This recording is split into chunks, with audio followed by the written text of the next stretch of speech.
Hi, in this video, we are going to talk about the triggers and what are all the different triggers you can use in n8n. So the first one is chat trigger, which is basically you can connect a chat, and this chat is n8n platforms chat. So it's the chat itself n8n provides. But if you want to do something custom, there are options for that as well.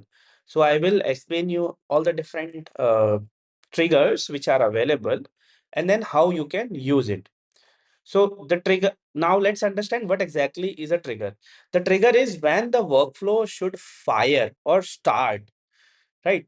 Let's say you are creating a newsletter and you want to send a newsletter to your subscribers every week on Monday at 9 a.m. Now, this is a specific time when you want the trigger to the workflow to run in n8n. So for that, what you need to actually do is you need to create a scheduled trigger. So if you come to here, you will find a scheduled trigger. In the scheduled trigger, you can actually select days, weeks, hours, second, minutes, anything, and then you have a custom as well, which is more advanced. But I will suggest you play with these first, like hourly. Let's say every hour or every day. We can do like every day, and you can select the time as well. So what this will do is every day it will automatically trigger the workflow. Now, what exactly the workflow will do, that is up to you. You can decide like what the workflow will do, but this will automatically trigger. So what does that trigger mean? Like, let me show you. If I execute this step, this trigger has started. So the workflow has started. Now, because the workflow has started, let's say I have the newsletter automation.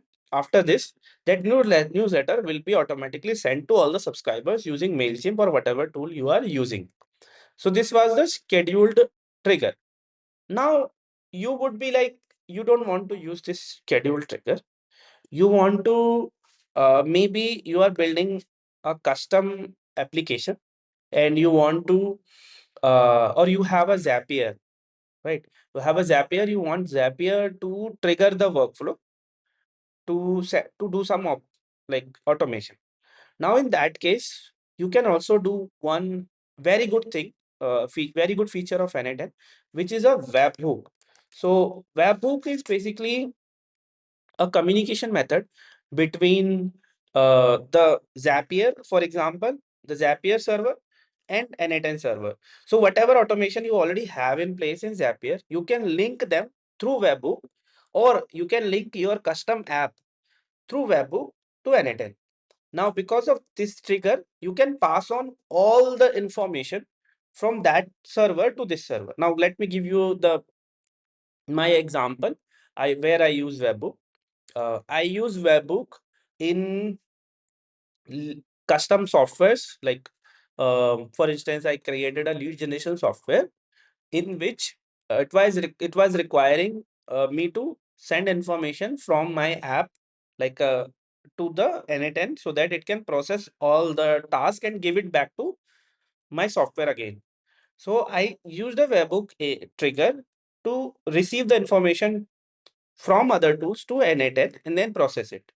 So that webhook you may not be using a lot because it's more technical. But yeah, this is one of the triggers that is available.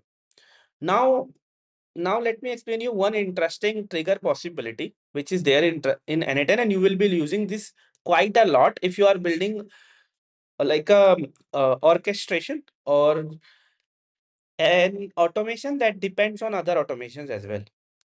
For instance, if you let me show you. So that is called execute another workflow or execute sub workflow. This trigger. So what this does is you can actually trigger this workflow which I am in right now from another workflow, so that it can do a task on its own and give it back to the main workflow. For instance, let's say you have a marketing manager workflow, like it does all sort of tasks, and then there is marketing manager automation agent require to create, let's say, a image or a video. Now, if you want to fit everything within that single workflow, the problem with that approach is it may break anytime. So what you can do is you can break that system into multiple pieces, like small workflows, and then use those workflows to trigger to send the information to the main agent. Now let me show you one example of this as well, so you get a better understanding of how this works.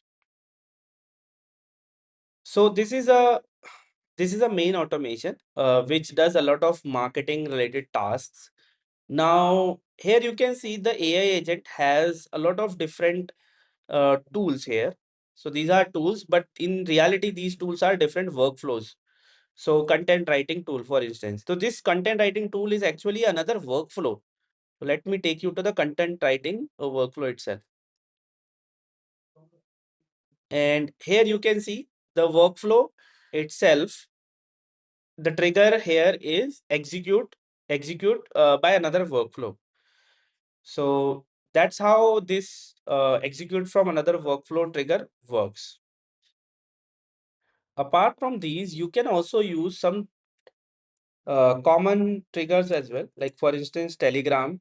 So if you want to create like a Telegram bot, you can create a Telegram trigger as well to on message, or it can trigger on any specific event as well, so that the workflow will be triggered when the user receives a message in Telegram. So the workflow will depend on the Telegram now. Similarly, you can do it for WhatsApp, you can do it for other tools as well. So you can connect the system to other tools that you already have in place by using these specific triggers. If you don't find the tool that you are currently using in n8n as a trigger, for instance, let's say you are using something like close.io or something that doesn't provide a trigger in n8n, you can use a webhook, which I explained you earlier, to trigger the workflow. So yeah, these are the different triggers. This is how you can actually start with the workflow.